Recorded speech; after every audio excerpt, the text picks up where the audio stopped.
Well, hey guys, haven't seen you in a while.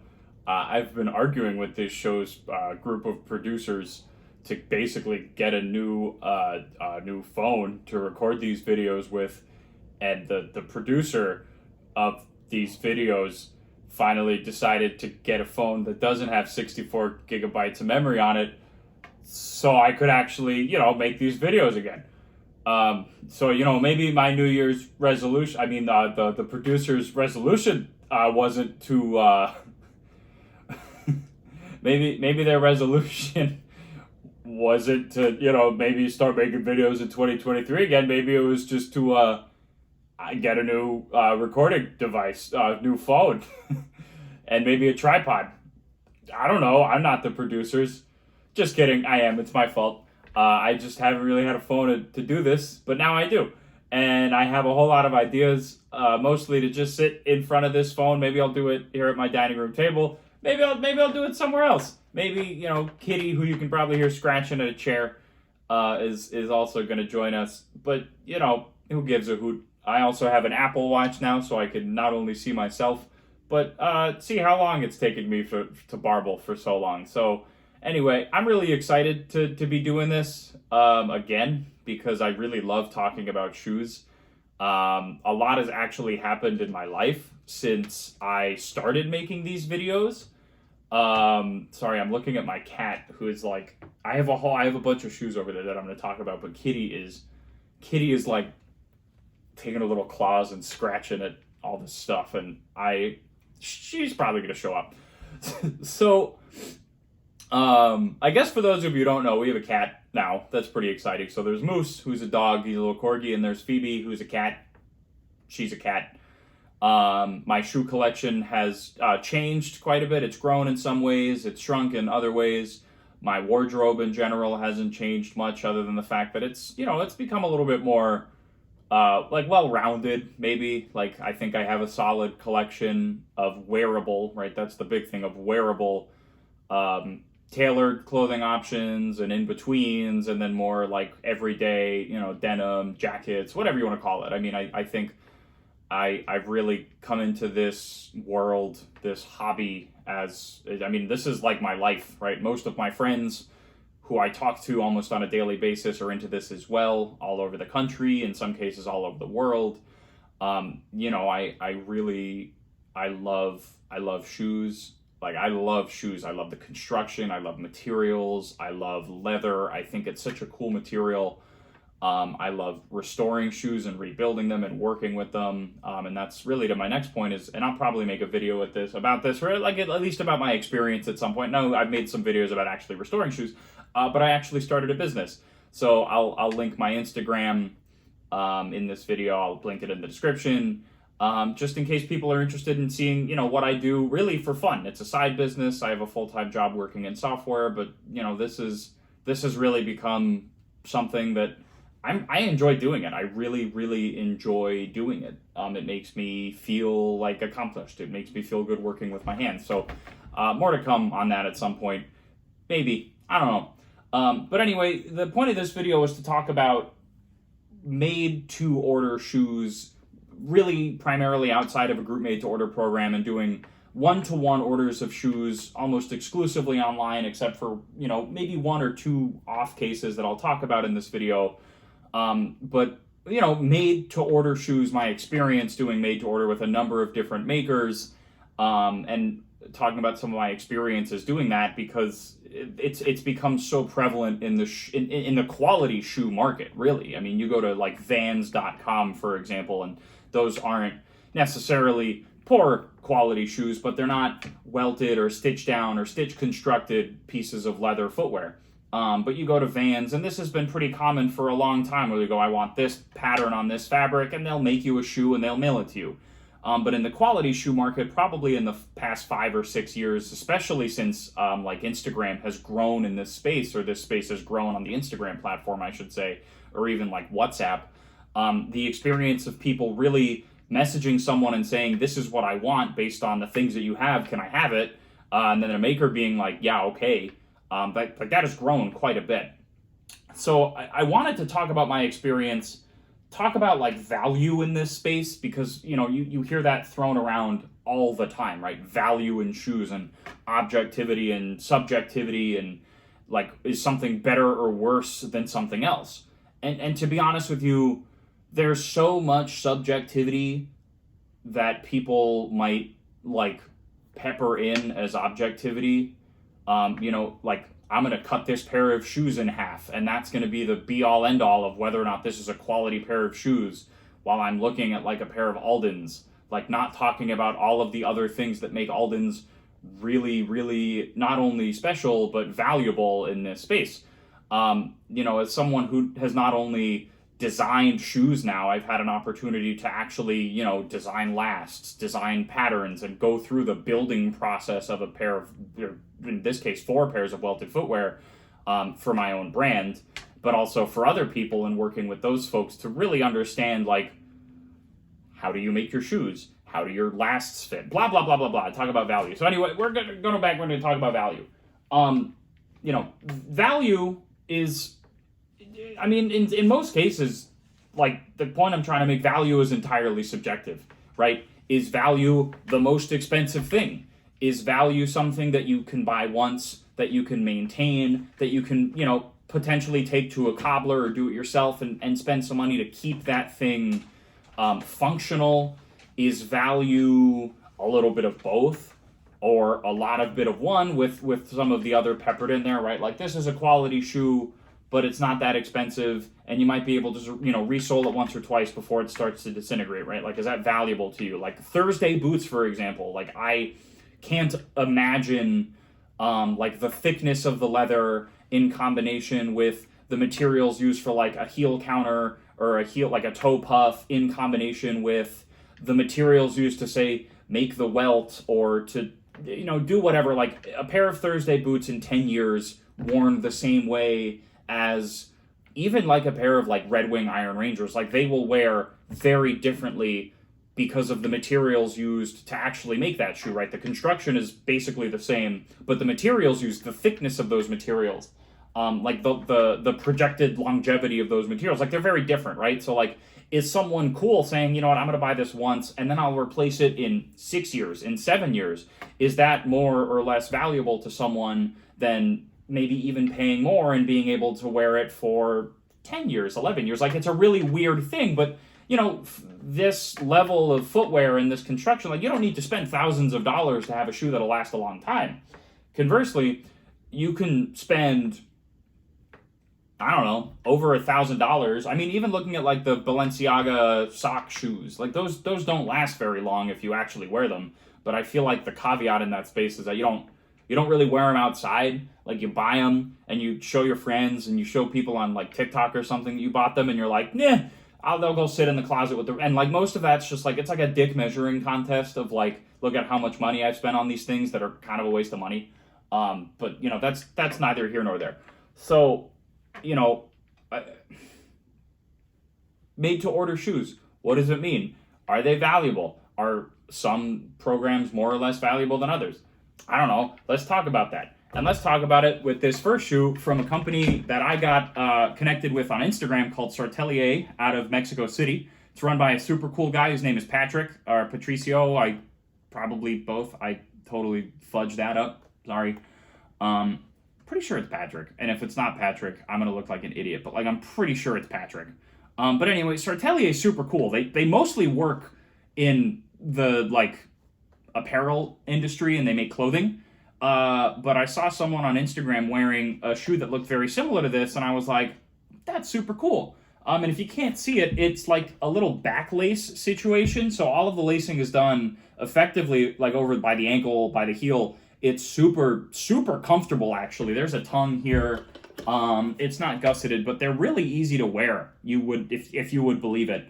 And they were actually kind of invented to be really comfortable and really easy to slip on for the owner of this company who has some stuff going on with his ankle. It's a bummer, but he figured out a way to make it really functional. Anyway, I saw these, and given my experience with patina and painting leather, really, I was like, I would love to just have a natural pair of veg tan and patina it myself, which is exactly what I did.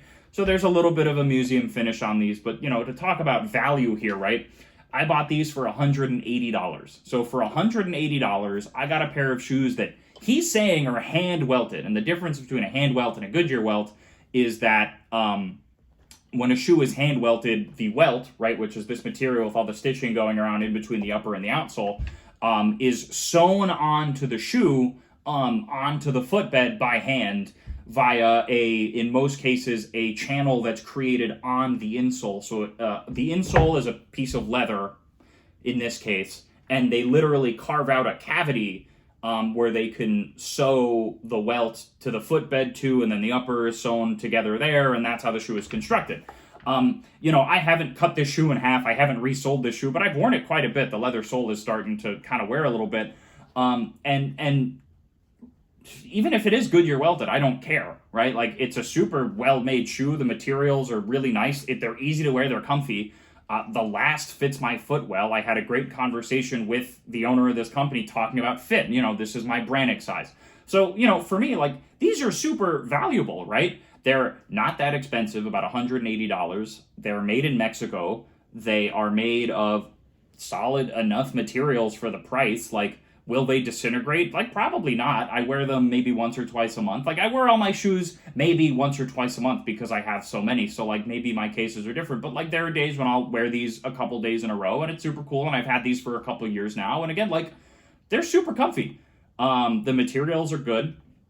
The construction is solid. And for $180, I have a shoe that, in theory, would outlive me with proper care, right? Like, that's it. Like, is that valuable to me? Yeah. The shoe serves me well. It's comfortable. The shoe fits well. The shoe is made of good materials. This is valuable, right? Like, is it wearable? I think it is, and I think it fits in with a lot of the things that I wear. But, like, it's not everyone's cup of tea, I'm sure, but I certainly like it. I think the last shape is good. Again, like, it's a valuable shoe to me. So is the shoe valuable? Sure, right? And like, this is an easy example because $180 is pretty easily digestible, and that's US, right? $180. Like, that's pretty easily digestible for a shoe that, at least on the outside, like, the objective parts of shoemaking in terms of construction and in terms of, like, stitch density, like, all of this is pretty high quality. Like, I'm not upset about this at all. Super cool, right? But then you move on to something a little bit more, I don't know, unique. I love these. These are from a maker called Morrison, right? And Morrison is based out of Indonesia. There are a couple Indonesian boots and shoes here because, quite frankly, the welted shoe space out of Indonesia is not only really, really popular, but it's also kind of fantastic. Like, these are almost entirely made by hand. These are genuinely hand welted. So the footbed has that leather carved out so you can sew the welt to it. And then the outsole is also stitched by hand. Sorry, I'm going to look at my watch. Oh, no, not Siri. Shut up. Go away. No, Siri. Stupid machine. All right, we're still going. I got this stupid new Apple Watch, and it is pretty stupid.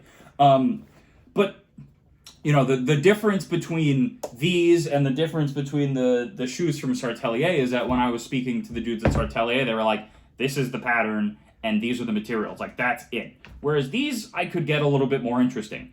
I was actually able to measure the important parts of my foot when designing these. And just before I forget, these are about $400 to $450 US after I purchased them. So I paid a little bit more for some materials for the natural bison and for the cowhide from Tochigi, which is what this like orangey material is. And I kind of got these because I don't really wear sneakers, like unless I'm working out and doing something that specifically requires sneakers. Like, this feels that niche of like, I need to wear like something super easy. Like, I'll wear these because they're super comfy. They're pretty lightweight, actually. You can hear them clunking because that's how I shoe trees in them. And like, lightweight to me is they're really easy to wear. Like, I would never wear these with a suit, but I'd wear them with basically any pair of jeans and anything else, and they'll look pretty good. Like, for all intents and purposes, they're a brown pair of shoes. So to me, like, that makes them valuable. They're really easy to wear. I can wear them with shorts. I can wear them sockless, actually, and they're pretty comfortable. The measurements I had to take of my foot made them a little bit, in my experience, these fit great. Like, I've got pairs of shoes that are very well fitting, and this is up there in terms of shoes that fit really well. Like, Dio at Morrison designed a shoe that fits me really well. So, like, in terms of, like, service, right? Like, does this shoe serve me well? Is it a good, valuable shoe? Is it an objectively good shoe? Like, I would say yes. But, like, because I'm saying I would say yes, like, there's so much subjectivity there. So, like, is this shoe valuable? Fits great. I was able to pick the materials and help kind of modify the pattern a little bit with Dio to make it fit what I was looking for a little bit more. So, like, the customizability was really great there. Is this shoe valuable, right? For a made-to-order shoe? Like, yeah. Like, again, like $400 to $450 for something that in theory will outlive me is pretty good value, right? Like, I could resole this myself. A lot of this was done by hand. Like, there's a lot of really neat things that make you look at it and go, like, that was made by hand. And I like that. If I were to cut this shoe in half and be like, is the shoe well made? It's like, yeah, but I don't need to cut the shoe in half to know that it's well made. I could just wear the shoe and I could experience all of the things that come with a well-built shoe. Like, I know the shoe is well made. So, again, for a made-to-order shoe, I took some risks here working with a new maker. So that might, I don't know, detract some points or something. But, like, I have no problems with the shoe in terms of how it fits. So the measurements that I provided worked really well. So that was great. You know, the only thing that I would say is a little less valuable here is the fact that you're working with someone on Instagram or over WhatsApp and they send you a PayPal invoice and then at some unknown time later they send you a pair of shoes. Like, it's a little weird. It takes some getting used to, especially for a new maker who candidly, their English isn't great, but it's like, it doesn't matter because you're just talking about shoes and it's great and it's fun. And like, it is fun because they have fun with it too. Like, and Morrison, especially, and Prof Barnett's the guy that Morrison is associated with a little bit. Like, they're almost their pals, right? And they make and they design and they build really fantastic, more creative things, especially out of the Indonesian space. So again, like, to go back to, is this a valuable shoe? Like, yeah, the materials are good. I got to pick them. I'm familiar with them. But, all right, they're a little bit more expensive. Who cares? Like, to me, like, who cares? Because it falls into, like, my definition of what I think value is. They fit well. They're durable. They're comfortable. They are easy to wear. They're a solid shoe, right? Like, they almost look like a sneaker, but they're built like a work boot. Super cool, valuable, blam. Cool. All right. Now on to another boot. This is more of a traditional boot. This is a side zip from Benzene. Now, this was part of a group made to order from the Goodyear Welt subreddit. So on r/Goodyear Welt, animals. All right, they're gonna start playing.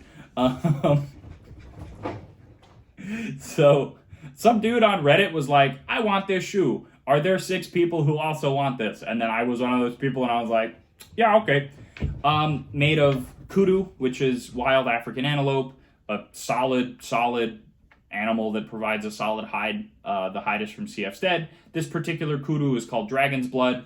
In terms of construction, again, these are hand welted, right? These were $550 to $600 maybe after shipping and everything. I was able to customize some other things about the shoe, right? Like the heel shape, the outsole choice, the welt, right? Is it a 270-degree welt? Is it a storm welt? Is it a 360-degree, whatever? Like, I was able to contribute some of that. But in this case, I wasn't really able to do anything beyond that because the upper material was chosen, and I actually saved some money because it was through a group made to order program where we all were able to contribute to the hide effectively, and the amount of hide that was ordered was necessary for the amount of people that were buying the shoe. So in there, like, is the shoe valuable? Like, yeah, like, everyone who's been YouTubing anything about boots, like, knows Benzene is great.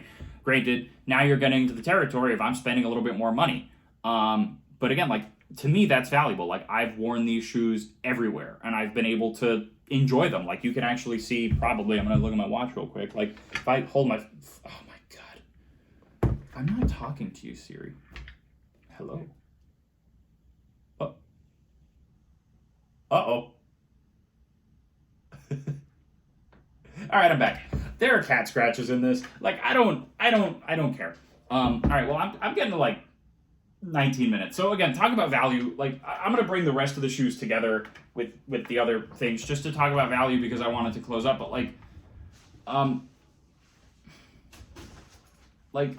is a shoe $600, $700, $800, whatever you call it. Like, is that valuable? Depends. You can cut a shoe in half, like Knicks, right? Like, I would never compare these to a pair of like work boots from a company like Knicks in the Pacific Northwest. Even though you're in that price point, like they're totally different animals. And that's the whole point of this video, is I just wanted to talk that, like, value is what you make of it, right? So these are great. I love these. There's a cool story with me buying these. And now I have a friend who lives in, like, I don't even know. He travels around the world, and we design these shoes together, and we'll say hi, like, hey, how are your boots? Like, that's cool to me, right? Like, I spent some money on some boots, and they're super neat. They're super comfy. Granted, like, I'm going to be honest with you, Adi, it's not benzene anymore. It's bristleback. Like, Adi's great. He's awesome at bristleback. I'm going to say bristleback now. Adi is awesome. He's super nice. But, like, my experience getting boots that actually, like, fit well, that are, like, sized well through his company versus others, like, not as great. Like, these are a little big on me. I can't wear them with pretty thin socks. I have to wear them with really thick socks to fill out some of the extra space, like, even in the toe box, right? Like, this is a narrow last, and I've got narrow feet, and I've never had any problems actually, like, fitting into some of these shoes, but, like, these were a little big when I first got them, and once I broke them in, once I kind of started wearing them with, like, thicker socks, it wasn't a problem. But, like, wearing these originally was challenging because they weren't... Moose, are you good? They were big, right? So again, like, value, right? I spent more money on these than I spent on... Moose, Mr. Man! I spent more money on these than I did on these, and these fit better. Are these more valuable? Like, I don't know. I can wear these with thick socks. I've taken these around New York City and walked probably 4 or 5 miles on them just fine. But, like, are they more or less valuable if you cut them in half? I don't know. Like, it's not that simple, right? A pair of shoes is like a tool. Any pair of footwear is a tool, right? If there's anything you're going to take out of this video, if you've decided to stay in it for 21 minutes and 52 seconds, like, a shoe is a tool that has to serve you in a very specific way. It has to separate your feet from the ground and keep your feet safe in case you step on broken glass or a nail or, like, I don't know, anything. You're walking on the beach and, like, you wear flip-flops because they're easy to take on and off. Like, you're not going to compare a pair of flip-flops to a pair of boots like this because they're totally different animals and they serve you differently. Moose agrees. He's getting all fired up too. So, you know, let's talk about more boots. Mr. Man. Moose, hey, come here. I love you, but you're being a butt. You're abusing the kitty. Wow, what a great segue to talk about more boots. Wow, what an amazing production value. My producers are going to love this. All right, so here we go. We're going to talk about the rest of these. These are from, I'm just going to be very upfront, these are from Sagara. These are from Indonesia. I wore these in the inaugural Stitched Out Patina Thunderdome. I would never tell anyone to get a pair of boots like this. They're really tall. They're a pain in the ass to wear. But when you wear them, you feel indestructible. You want to stomp around. You have a good time. Like, they're great. I would never tell any normal person to buy these. But, like, I bought them because, like, I already had, like, 40 shoes at this point. Moose. Did you just bonk? You bonked. You bitch. Go away. Stupid. There we go. That's better. Oh, no, there's still a little bit of... Oh, yeah, that's fine. I don't care. All right, so, you know, these are super tall. Again, they fit pretty well. They fit great. They're cumbersome, right? Are these valuable? Not really. I love them. I'm going to wear them. But, like, for any normal person, like, I'm going to be honest and be like, no. Are they made well? Yeah. Do they fit well? Yeah. Do they serve me well when I wear them? But it takes me like 8 minutes to put them on both because they're a pain in the ass to put on because they're super thick and they're really tall, but they're awesome. They're badass, right? Like, if you value shoes that make you feel like a badass, yeah, they're valuable. So for me, I like them. I wear them. Are they better than other shoes? Like, no. They're just different. That's the point. That's the whole point of this video. They're just different, right? I paid, I don't know, $700 for these. I love them. They're super cool. Look, everyone's like, oh my God, you spent all that money. I spend my money on clothing and that's it. I don't go out. I mean, I do go out, but, like, all I do is eat pasta. Like, I spend my money on boots. I don't care. These are $700, super comfy. To me, unless it's really hot, in which case I can't wear them, because then my ankles get all sweaty and my calves get all sweaty. And, like, I have to wear these in, like, perfect conditions. But also, look at them. They're freaking sweet. I love these guys. They're big as hell. And they make me feel cool. So, like, are they valuable? Nah. Meh. All right. These are from Winson, also from Indonesia, super well made, closed channel stitching. These are dress boots, right? Like, how often am I gonna wear Balmoral boots? Dude, I don't know. I'm not gonna wear these with jeans because they look weird with jeans. Do they fit well? They fit fine. Are they valuable? I don't know. I paid like $700 for these. The clicking is good. The creasing is fine. The materials are good. Like, they're solid dress boots. They're great in the wintertime. Are they valuable? Meh. You know, it's all about meh. They're well made. You know, these could stand up in terms of like construction to a pair of bespoke, I don't even know. It's like they're hand welted. The French tap that was put on really well. The materials are solid. Like, the materials aren't as great as you might see on a pair of bespoke shoes, but they're fine. For $700 for a shoe that fits me well, that I was able to customize with my initials tacked on the bottom of the sole with a really beautiful fiddleback waist. Like, these are beautiful shoes, right? JR soles. Like, these are beautiful shoes. Are they valuable? I can't cut a shoe in half. That's the whole point of this video. If you made it this far, and you know, I'm gonna put a thing at the beginning now, because there's a whole lot of rambling in the beginning about like the shoe, and I probably should have been more concise. This is my first episode in a while. Who cares?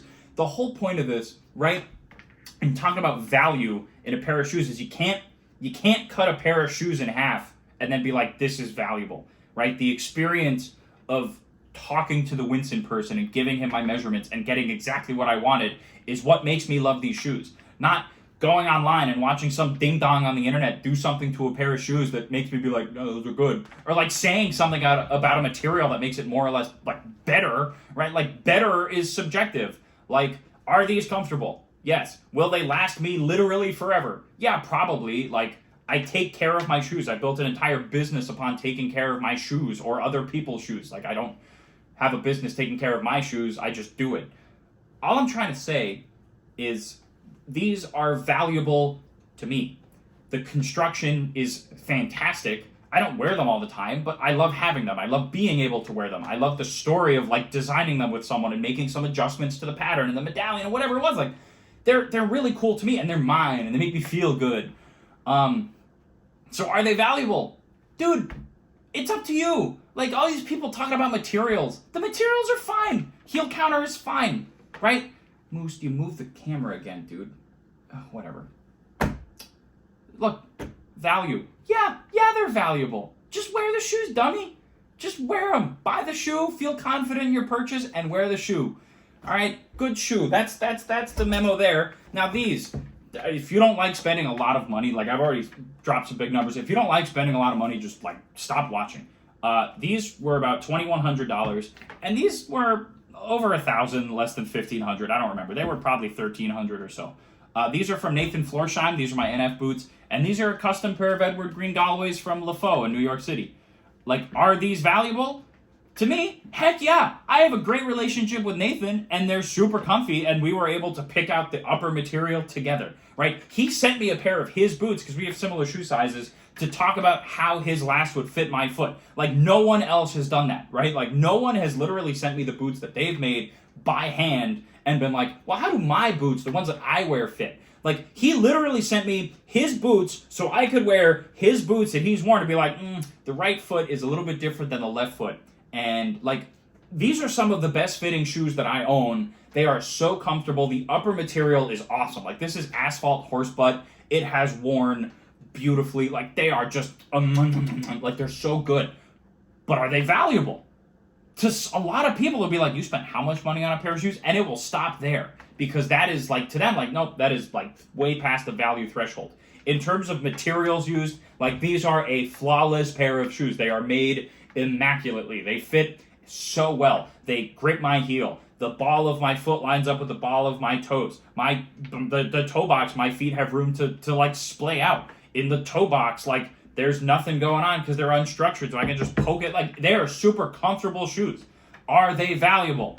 Cutting this pair of shoes in half is not going to tell you whether or not this pair of shoes is valuable. And that's the whole point of this video. Is there's so much other stuff that goes into making a pair of shoes that makes it valuable. Does it fit? Yes. Are the materials good? Yes. Like, what makes a material good? Like, I'm not going to wear these with a suit because I'm not going to shine them up. Like, I'm not going to wear them formally because they're not formal, right? But they're really easy to wear with jeans, with chinos, with fatigue, with whatever you want to call it. I just won't wear them with a suit. And that's fine, because I have other shoes I can wear with a suit. I have the Winsons, who gives a hoot? But like in terms of value, are these shoes valuable? To me, yeah. But again, it all goes back to like, they fit well, they're made of good materials, they will outlive me. I was able to customize basically everything about them, and I love the heck out of them. So yeah, they're valuable. I don't care that they're this much money. I was able to save up for them. I was able to spend them without reaching outside of my means. Although, was it an irresponsible decision, given the fact that I'm a young man? Yeah, it absolutely was an irresponsible decision. But you know what? I'm happy. And that's all that matters. You know, these Galways, right? Edward Green Galways. People will look at these and be like, these are a Grail boot. And I decided that I'm like, yeah, I want them. So, I got them. Are they valuable? Dude, like, that's such a stupid question to ask. You don't need to spend even $1,400. You don't need to spend over $2,000 on a pair of boots to get a boot from another maker, even in Northampton, that looks similar to them. I'm like losing my mind. You can get a boot that looks similar to this, that feels similar to this, but it's not this. And that's the thing, is that after a certain point, like there's this really impressive level of like refinement when you get a pair of Edward Greens. Like the experience of going into LaFaux and talking to Steven and being like, this is what I want. Like looking at the leather swatches and getting this precise, really comfortable, really well made, like everything about this shoe makes me happy.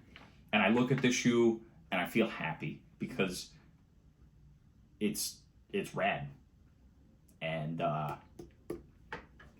shoe is valuable to me. All right, well, you know, it's great to be back, I guess. I've been doing this for 31 minutes and 40 seconds now. And this has been chaos. So I think I'm going to end the video now. I think I need to, you know, have like a script the next time I do this. Or not. I don't know. Maybe I'll just ramble for a little while. Who cares? Welcome to season 2 of me talking about shoes, baby. It's good to be back. It's good to be sweating in front of the camera again. It's good to be putting shoes on my dining room table that my fiance, ooh, she's going to be, that's a word I'm using now. I like shoes. I hope you guys like shoes and you want to hear me talk about them, because I might just do this when I feel like it. Okay, thanks for watching. Have a wonderful, happy, healthy, successful, full of cool new shoes new year. Bye-bye. That was a stupid outro. Can I do that again? Thanks for watching. I appreciate it. Have a good one. Bye-bye.